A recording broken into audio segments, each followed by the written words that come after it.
Messiah.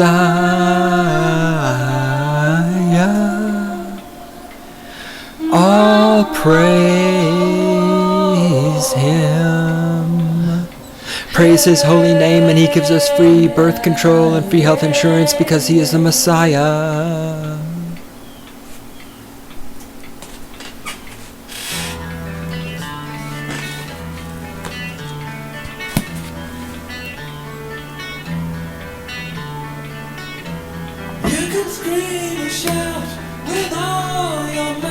Oh, you can scream, shout, whine, cry, snivel, piss, and motherfucking moan. You can shove your opinion up your ass. That way Obama's cock has something to keep it company. And we all know, what is the third possibility? Third possibility is that you are wrong and I am right.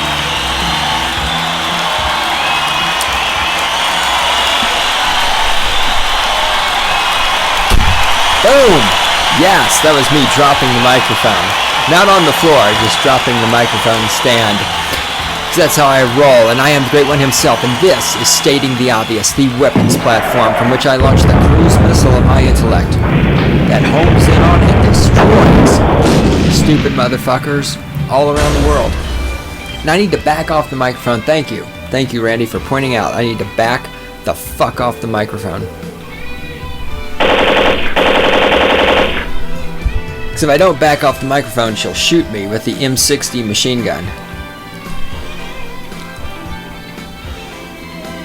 Greeting, my friends. I have not recorded in a while because I've been busy as fuck. I'm going to knock this out today because yet again I'm up against a deadline. I have to take a book back to the library, and this is a book that I want to talk about. We are gathered here today to make fun of Harlan Ellison. I've talked about Harlan Ellison before and the respect I have for Harlan for being an asshole and being somebody who speaks his mind, kind of like somebody else we know, and also for being such a fantastic writer and somebody who's so incredibly skilled with words. We're going to read some passages from Edgeworks by Harlan Ellison. It's a collection of his writings. And up until, it started off with some short stories, which are of course great, because Harlan Ellison is a fantastic writer of short stories. The second half of the book is op-ed columns written by Harlan Ellison. And I had not realized just how fucking stupid he is until I read these. Now, I want to make a couple of things clear. These op-ed columns were written back in the Reagan era. Ronald Reagan is president at the time. I don't know exactly what year these were written, and it's not that important. Oh, well, like this one was, so the May of 1982. That's kind of in the middle. So it's in the early 80s that he's writing all of this. And let me point out that it's perfectly possible Harlan Ellison's views have changed since 1982. Because intelligent people, and we've talked about this before on Stating the Obvious, intelligent people don't say things like, I've been a Democrat all my life, because, as I've said before, when you say to me, I've been a Democrat all my life, you're telling me that you have the same worldview you had when you were 8 years old. And that's not good, right? If you still view the world the same way you did when you were a fucking 8-year-old kid, that's not good, and that's why you should shut the fuck up. And that's why democracy doesn't work. So it's perfectly possible that Harlan Ellison is not this stupid anymore. I don't know, because I haven't read any recent opinions of his. So today I want to make it clear that we are going to be, by we I mean I, there's no royal we here. There is a we. Over in the control room on the other side of the glass is the lovely and adorable Randy. This is Stating the Obvious podcast, brought to you by the Cynical Libertarian Society, CYNLIBSOC.com. On the interwebs, you can send us an email at God, that's dog spelled backwards, God at CYNLIBSOC.com. Hit us up on the Twitterverse, on the Book of Faces, on the Plus of the Google, and also on the Tube of Views. And give me bitcoins. You selfish bastards. Shit, Randy, is it really that late already? God damn it, I spent a lot of time today fucking with the computer. The computer was having problems.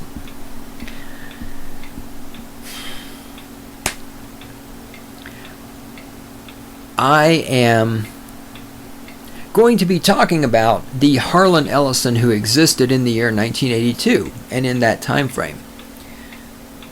So it's completely possible that his views have changed, but the point is, when he wrote these op-ed pieces, he was a fucking idiot. He was just fucking stupider than shit. I also learned something I didn't know. Harlan Ellison is a Jew. And I bring that up because he plays the fucking Jew card. If I would have thought about it, I didn't think about it till I was finished reading the book. Had I been smart, I would have kept a count of every time he plays the Jew card. Let me say this again just to be sure I piss off the Jews because, you're anti-Semitic. I love when people, you're anti-Semitic.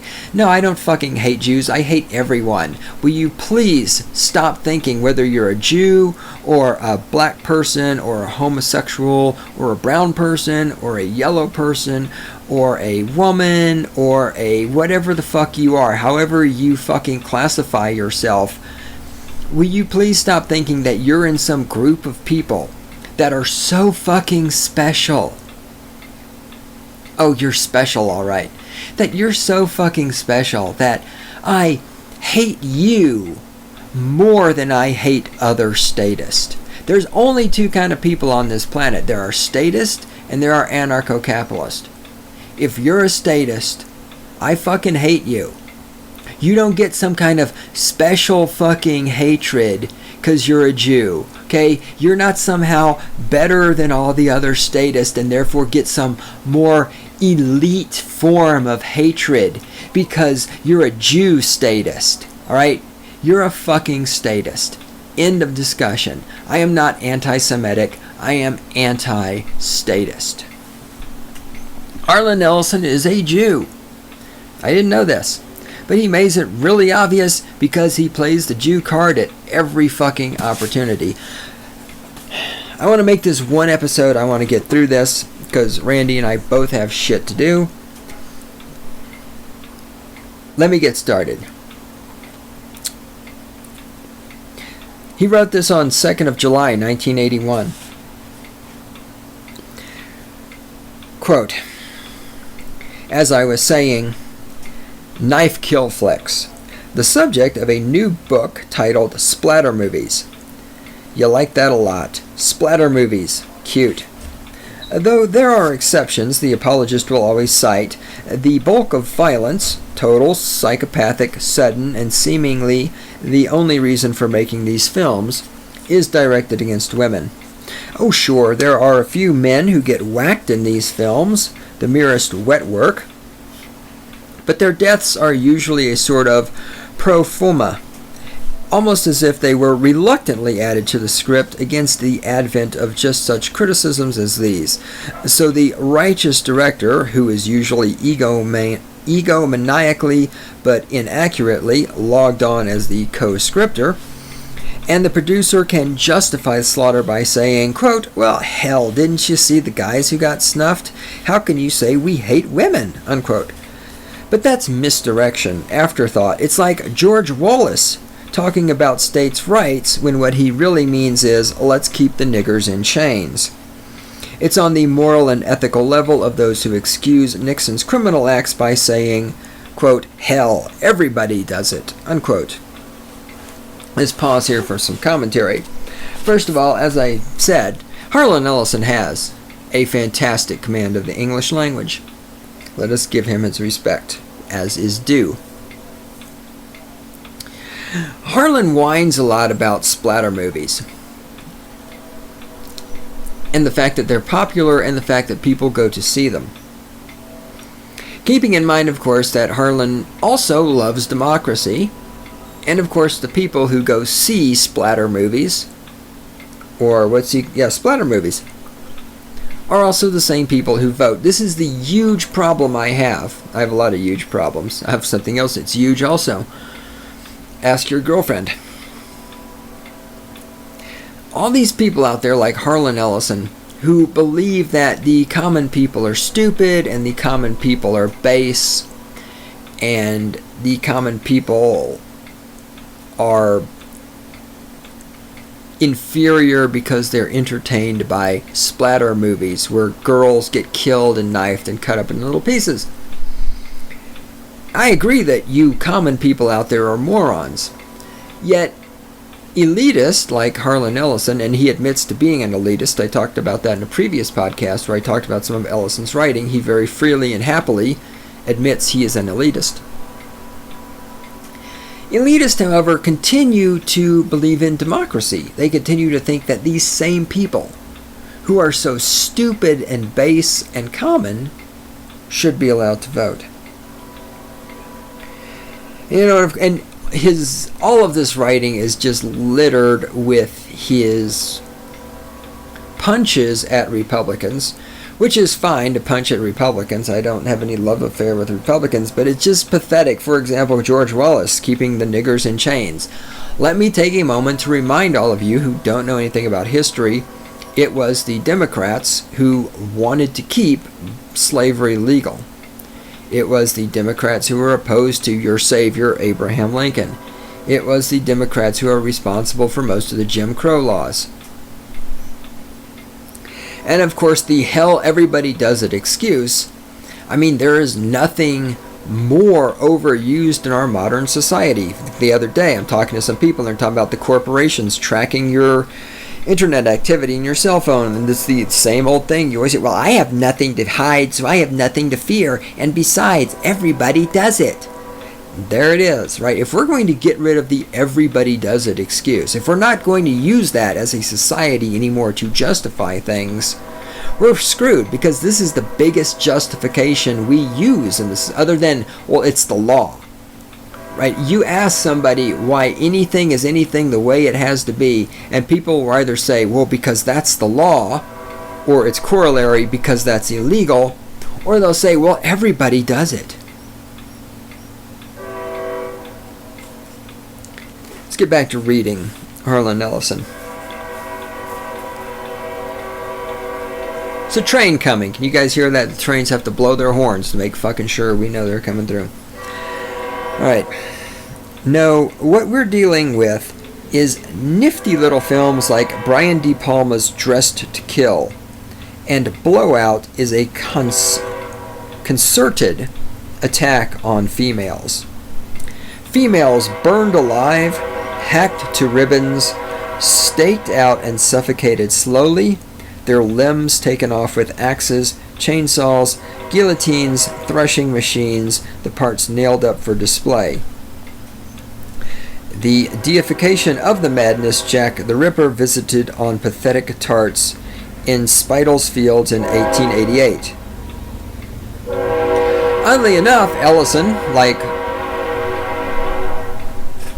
all other shit for brains,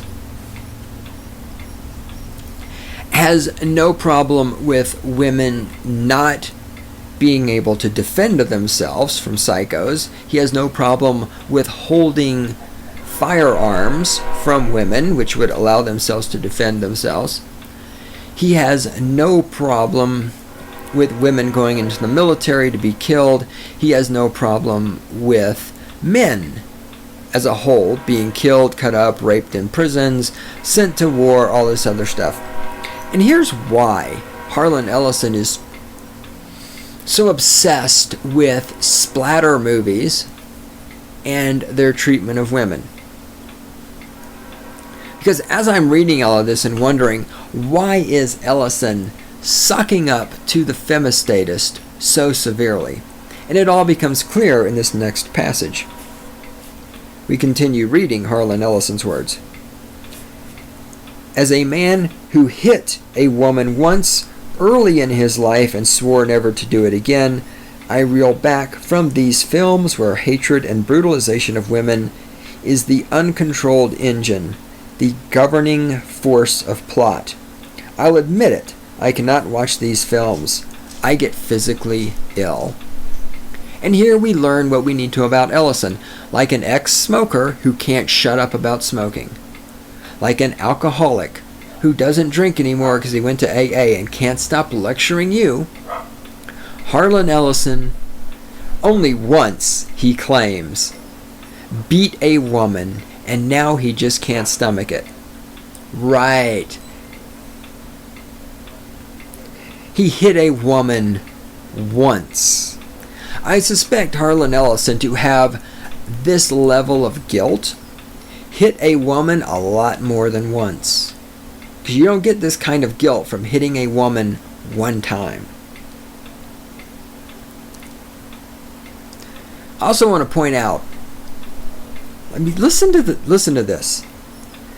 I reel back from these films where hatred and brutalization of women is the uncontrolled engine, the governing force of plot. The language. I mean, most people would just write, I hate movies where women get hit, or something. I reel back from these films where hatred and brutalization of women is the uncontrolled engine. Uncontrolled engine. What a beautiful phrase. The governing force of the plot. I mean, his writing skills are beautiful. It's a shame he's so fucking stupid. Quote, to continue reading Ellison's writing. But they must be drawing an audience.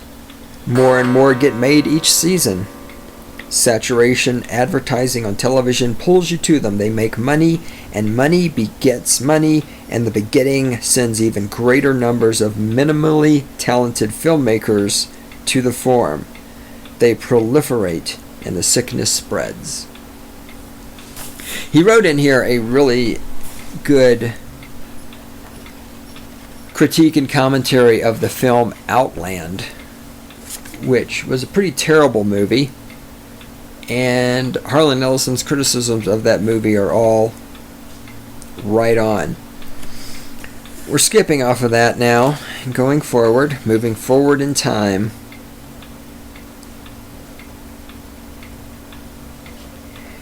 I found it interesting that Harlan Ellison reprints in here letters that were written to the magazines in which his op-eds were posted, including letters which are criticisms of him and his opinions. And as I was reading this, there were 2 letters to the editor defending Harlan Ellison from, of all people, J. Michael Stravinsky. And I thought to myself, why is Stravinsky embarrassing himself by defending Harlan Ellison's stupidity? Because that was a little disappointing. J. Michael Stravinsky, of course, being the person who wrote Babylon 5, one of the greatest television series ever created.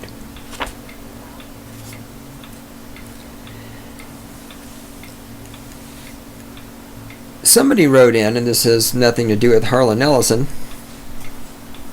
other than he printed it in this. So apparently, back in the day, September of '82 is when this op-ed was written, there was a magazine advertisement for Casablanca Fan Company.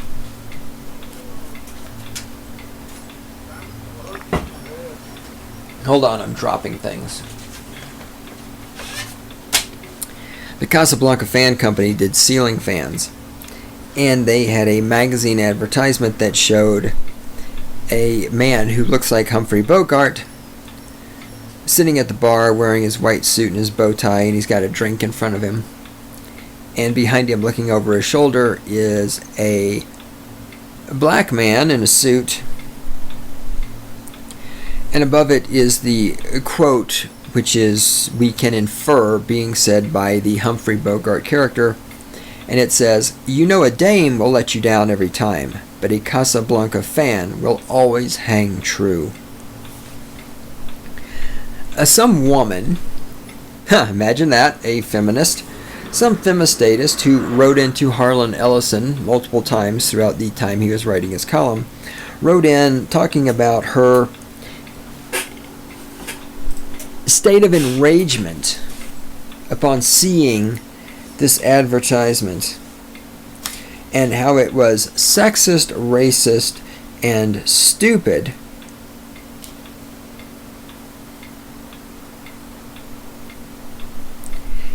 and I'm not even going to read her letter to Harlan, but what's interesting, so first of all, Harlan Ellison wrote back to her and wrote back in his column and told her that basically she was overreacting and maybe she should calm the fuck down, which was impressive for Harlan Ellison considering that he has the huge levels of guilt he has about beating women, for him to actually stand up to a woman. But here's what's interesting about this is the Casablanca Fan Company's response to this dumb bitch. Let me read the letter they wrote back to her after she wrote her letter telling them that they were racist, sexist, and stupid. Dear Miss Gutenmein, in response to your June 2nd, 1982 letter, in regards to our advertising program as it appeared in California Magazine, I want to assure you that your letter has been read by all the officers of the Casablanca Fan Company and its advertising agency.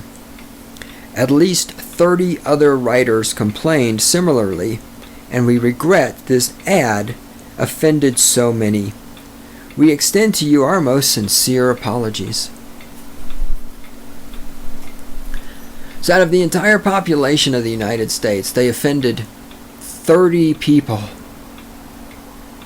Oh my God, the fucking snowflakes. And here, some of you thought snowflakes did not exist prior to Tumblr and the internet. This is just pure evidence that snowflakes have always been with us. Randy, how are we on time? Thank you. I continue reading. Our 1982 brand awareness advertising campaign uses actor Robert Sashi, star of Andrew Finneday's film The Man with Bogart's Face, to recreate 3 famous scenes from the film Casablanca. The Rick and Sam ad was based on a particularly sad but memorable scene from that film. In recreating this classic scene, we tried to lighten it with a blatant exaggeration of Rick's remorse. We believed that we had positioned the statement so absurdly that no one could take it seriously. We know that we failed badly in this regard. Exactly, because you see, you have to understand that no matter how you try to lighten things with blatant exaggeration, and to position yourself so absurdly that no one could take it seriously, there will always be snowflakes who take things seriously.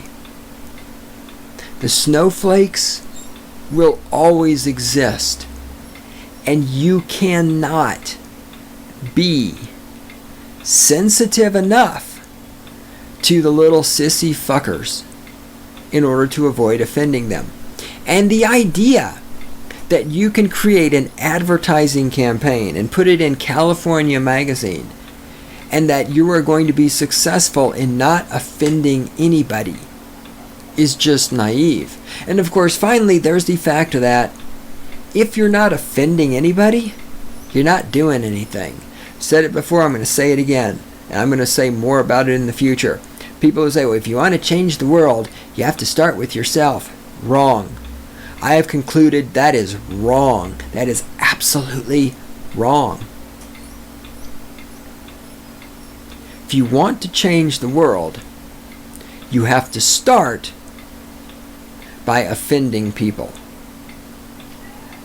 Gandhi offended people. Martin Luther King offended people. Malcolm X offended people. Joan of Arc offended people. Christopher Columbus offended people. Galileo offended people. Tesla offended people. If you want to change the fucking world, number one, you have to be willing to offend people. And this is why we, the nation, state, the legal fiction known as the United States, why we are stuck not only in a point of stasis, but at a point of decay. Because you're not allowed to offend anybody anymore. And until people can deal with being offended, it's not going to get any better. It's only going to get worse. I continue reading. Our product does have considerable technical merits that make it worthwhile. I love they get that little plug in there. That's pretty amazing. However, we choose a brand awareness campaign aimed at getting maximum impact. It worked. Unfortunately, if 30 people took the time to write to us, then perhaps thousands protested by simply refusing to buy our product. That's not the reaction we had in mind at the outset of this campaign. There is no D in the word campaign. As you might suspect, more than 80% of Casablanca's retail sales involve a purchasing decision made by a woman. Well, that's interesting because I thought women were oppressed. So if women were oppressed, how could they be involved in the purchasing decision 80% of the time? So women, hold it, I'm really confused. Women are oppressed. They get free birth control. They don't have to register for the Selective Service. They can get an abortion if they want to. They don't have to go into combat if they're in the military. They can dress like whores in the workplace even when men are required to wear a three-piece suit and a tie. And they're involved in 80% of purchasing decisions involving Casablanca fans. Oh yeah, and one woman who is convicted of a crime goes to prison for every 13 black men who are convicted of a crime. But women are oppressed. Obviously, I'm just not smart enough to understand it. Maybe it's because I have a ball sack. Maybe I'm just not as smart as a woman. Maybe that's why I can't understand how women can be involved in 80% of the purchasing decisions to buy a Casablanca fan and yet still be oppressed.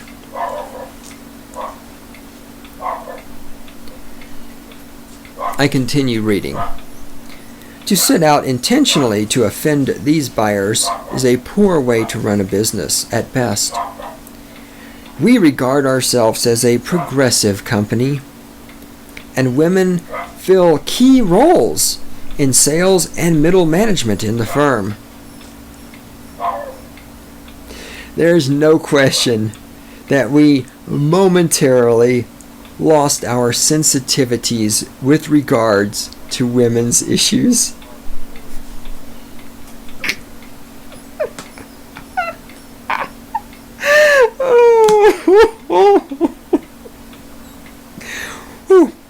Thank you for taking the time to write to us.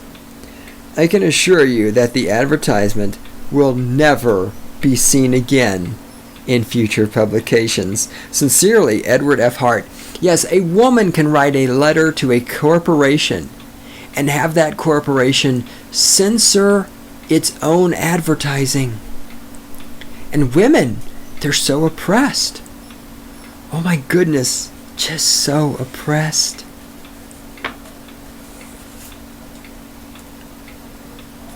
Let's get back to making fun of Harlan Ellison.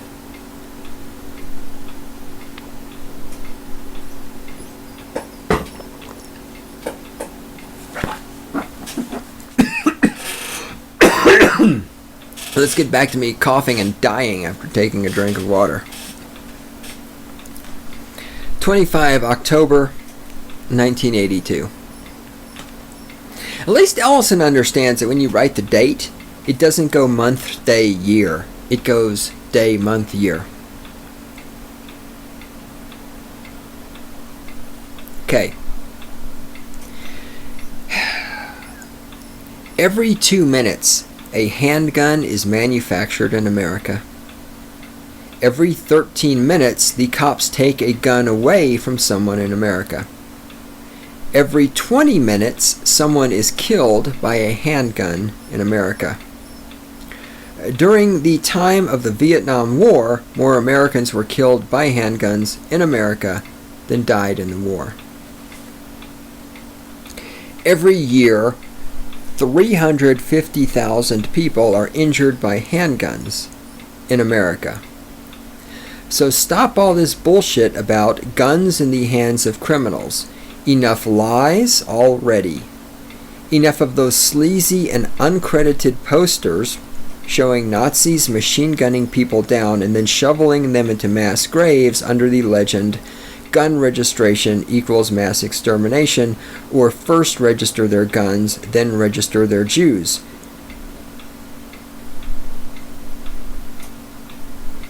I agree with Ellison. I'm tired of hearing about the Jews being killed by the Nazis also. I'm tired of people playing the Jew card.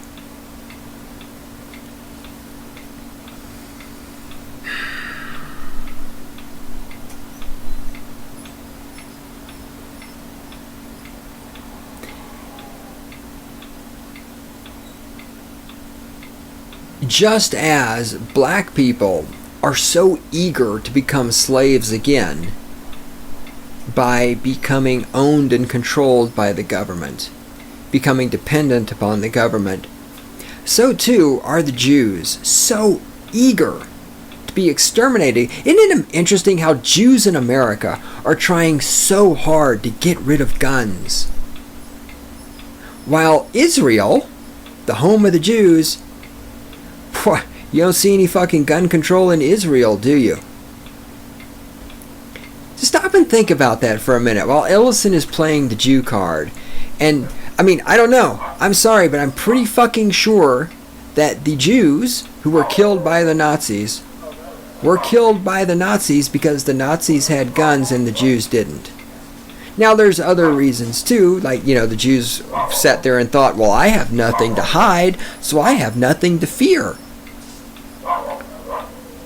We found out how that worked out, didn't it? Worked out really well for you, didn't it there, Jews?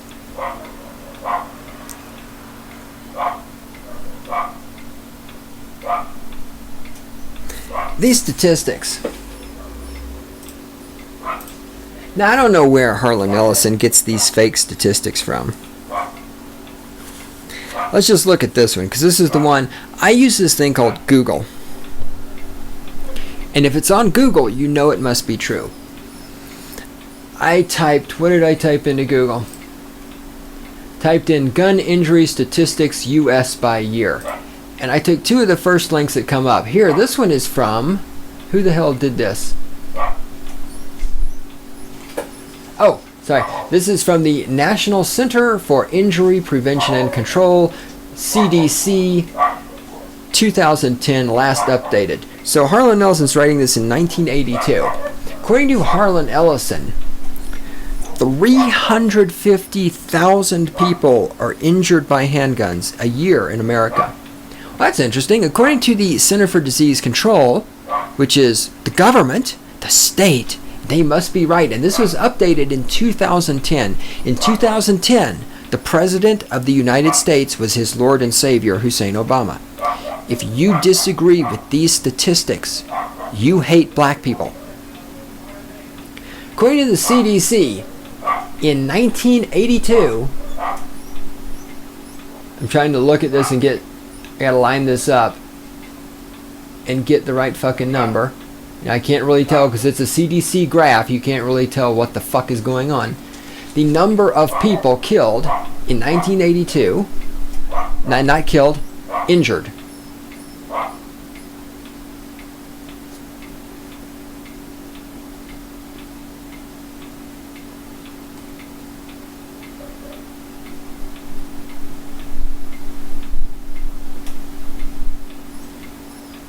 Wait, hold it. See, that's silence, because I'm doing something. It's called thinking. I completely misread this. I thought it is... No, I have the wrong fucking chart. I'm looking at the wrong fucking chart.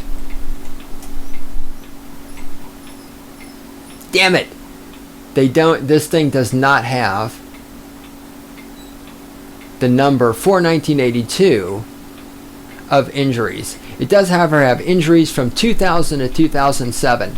They peak at approximately 65,000.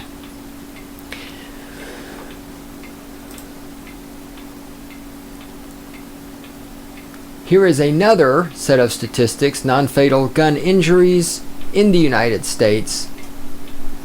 Again, this only goes from 2001 to 2012, and of course, again, I didn't do deep research. These are only the first results in Google, which means they must be true. They peak out 2012 under his Lord and Savior Hussein Obama at 81,000. Is it really likely that in 1982, when there were, of course, fewer people and fewer guns, is it really likely that 350,000 people a year are being injured by handguns? Harlan Ellison, in addition to utilizing bullshit statistics, also commits the typical error that people use by not crediting where these statistics he's presenting come from. You ever notice how people, including me, I've just freely admitted, these are the first things that came up on Google, and I'm not citing any of them as true. In fact, both of them come from what I consider bullshit sources. He's got these statistics with no source. I'm not buying 350,000 people a year getting injured. Every 20 minutes, someone is killed by a handgun in America. What the fuck does that mean? Whenever somebody...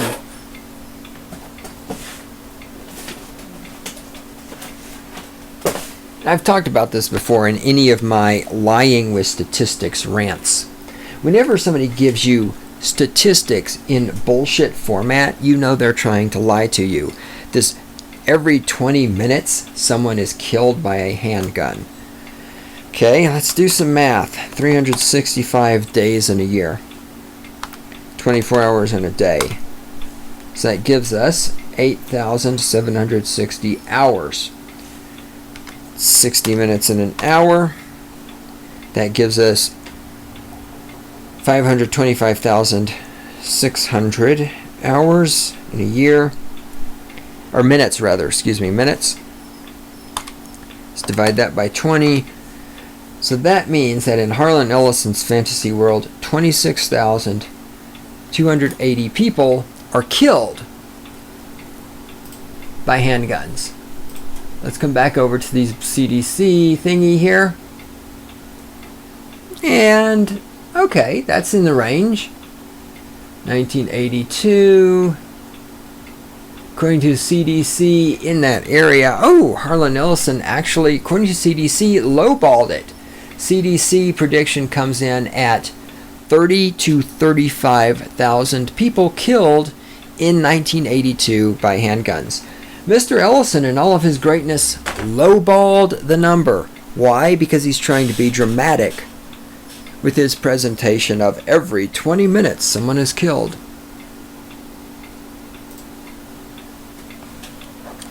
And the accuracy of his statistics is irrelevant, or the inaccuracy. Again, it all comes down to property rights. Either you own your body or you don't. If you own your body, then your body can have a gun. People, what about the people you can kill? Okay, the people who are killing other people with guns are violating the non-aggression principle and violating other people's property rights. And as I said before, why is it people who kill other people with guns are still alive? Because the state protects them. Because the state has a vested interest in there being more criminals. I just talked about this ad length, ad nauseum. Not going to go into it. We're supposed to be making fun of Harlan Ellison. Let's get back to that. So Harlan Ellison, the Jew, who can't shut up about playing the Jew card, denies that Nazis used guns to kill Jews who didn't have guns to defend themselves. And of course, Harlan Ellison, who's playing the Jew card, is at odds with the state of Israel, which has shit tons of guns. But it's okay. Harlan Ellison is a rich white man living in California. As the social justice warriors would say, perhaps Harlan Ellison should check his privilege. Let me go back to reading. Enough of those duplicitous TV commercials with the little old lady cowering in her bed as an intruder turns the knob of her bedroom door, and the police dispatcher she's got on the phone tells her they can't come to her aid because all the cops are out registering handguns. Enough already. Right. She should be. It's not. The cops aren't out busy because they're registering handguns. The cops are busy because they're writing tickets and they're checking people for seat belts and they're setting up sobriety checkpoints and they're doing all these unnecessary things. And because, yeah, if this woman had a gun to defend herself, she wouldn't need to call the cops. And if she didn't need to call the cops would have no reason to exist. And if the cops had no reason to exist, they'd have to go get real jobs. And they wouldn't have jobs where they could kill people and get away with it. Oh, and I love this one. Every 13 minutes, the cops take a gun away from someone in America. So basically, he's admitting that every 13 minutes, the cops are violating somebody's property rights. Well, yes, we knew that. Been trying to tell you that. Every 2 minutes, a handgun is manufactured in America. Okay, so then do you really think you're going to be able to control all those handguns? Every 2 minutes, another gun is manufactured. Let's pass more laws to control them. Just the sheer stupidity that Harlan Ellison exhibits is beyond words.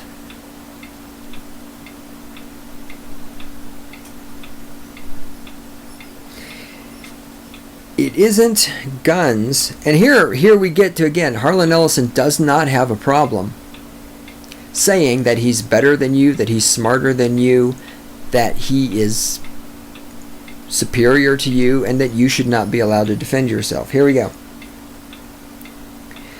It isn't the guns in the hands of thugs we're talking about, though guys like Lawler and Bedfall and their mentors at the National Rifle Association and their mentors at the arms manufacturers have skewed the question so everyone talks about guns in the hands of the criminals. What we're talking about are the 80% of all deaths every year that are caused by snubbies in the hands of people as ordinary as Bedfall and Lawler. The ordinary citizens, you and me, we're the ones who have to be protected from ourselves, not from the thugs. And there it is. This is the left-wing statist worldview. Actually, it's the right-wing statist worldview as well. They just manifest differently.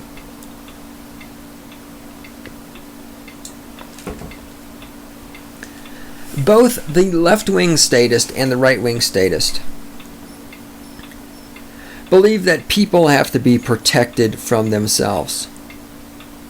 Let me read this sentence to you again. This is critical to understanding statism. We're the ones who have to be protected from ourselves, not from the thugs. Harlan Ellison explicitly makes the argument that you don't need to be protected from the criminals. You need to be protected from yourself. Because you see, you're so fucking stupid that you have to be protected from yourself so that you can keep voting, because this is a democracy. Now, I agree with Ellison that many people are stupid. Where we differ, where the anarcho-capitalist differs from the statist, is that the anarcho-capitalist does not believe people should be protected from themselves. This is exactly what I'm talking about when I say the state circumvents natural selection. If you're so stupid that you're going to shoot yourself or one of your friends with a gun because you don't know how to handle a gun, you should do that. you should shoot yourself and get your DNA out of the gene pool. If your friends are dumb enough to be friends with you, somebody who doesn't know how to safely operate a gun, then your friends should be shot and killed, and their DNA should be gotten out of the gene pool.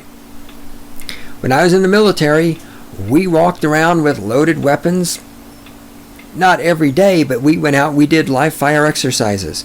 We had bullets locked and loaded.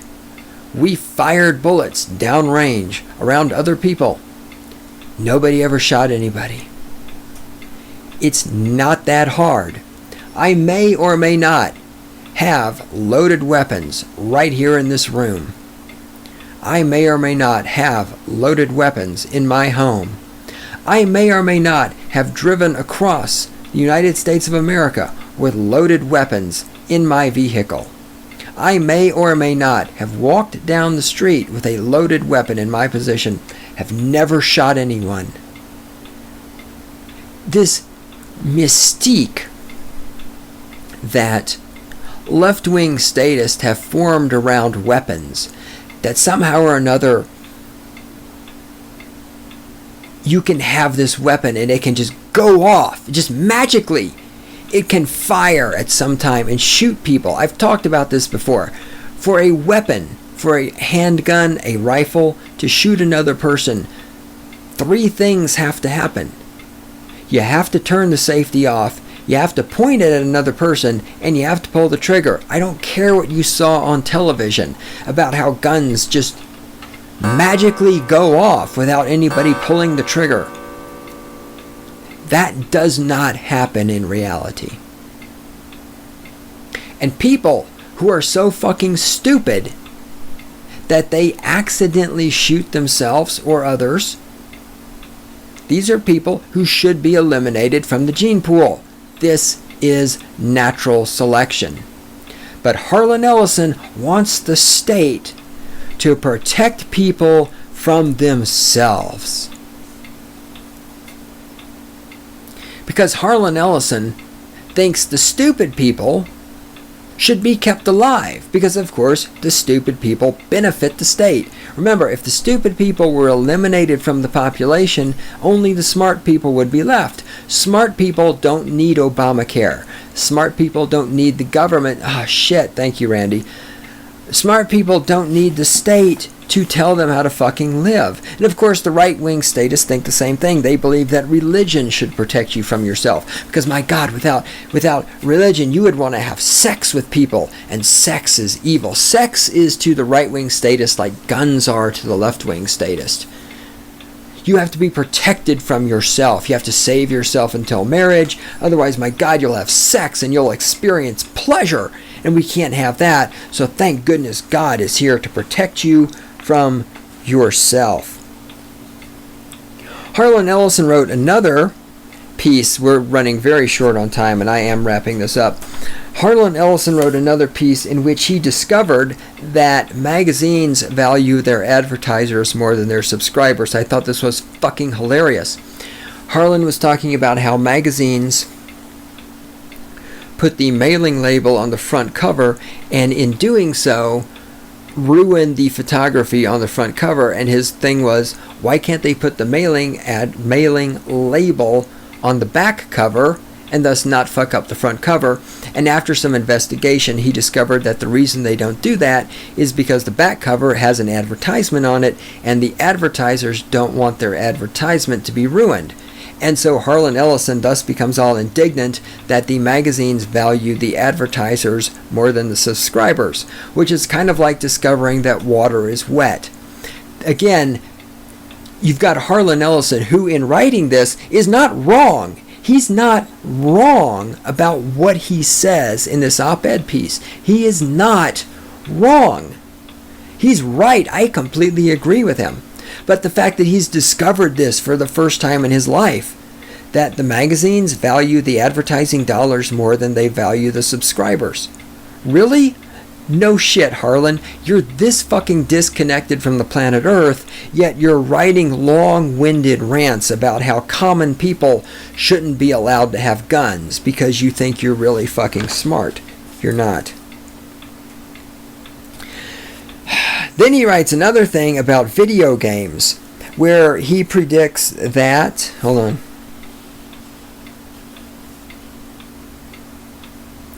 Quote, no, let me see this. Quote, all over America, landlords who only a few years ago were forcing mom-and-pop grocery stores and boutiques out of their locations so the shops could be converted into video game arcades are finding they have echoing emptiness to show for the sudden drop in clientele. As quickly as it dominated the scene, the video game craze has receded. Unquote. Yes, Harlan Ellison wrote an entire column about how video games are not going to last. Again, this is why, I've talked about this in the past, this is why it's important to read things people have written in the past. This is why I have on the website a page where I post all of my predictions for people to see. Are my predictions right or are they wrong? If most of somebody's predictions are wrong, like Paul Ehrlich, talked about him over and over and over, as he has predicted mass starvation in the United States, he has always been wrong. All of his predictions, as I read one of his books, I talked about it extensively in an episode. He did make one prediction that was right. He predicted in 10 years very accurately what the population of the United States would be. He also predicted we would be starving to death in the streets. He was wrong about every prediction except his predicted population in the United States. Again, Harlan Ellison predicting in this op-ed piece that video games are a craze and they're going to disappear and nobody gives a shit about video games. Right, video games. They're never going to catch on. This is a Jew who thinks the Jews were not killed by Germans with guns. This is a Jew who doesn't understand that Israel has guns all over the fucking place. And this is a Jew who believes that video games are just never going to catch on and be popular. Harlan Ellison is a great writer. Fantastic command of the English language. In 1982, at least, he was clearly a fucking moron.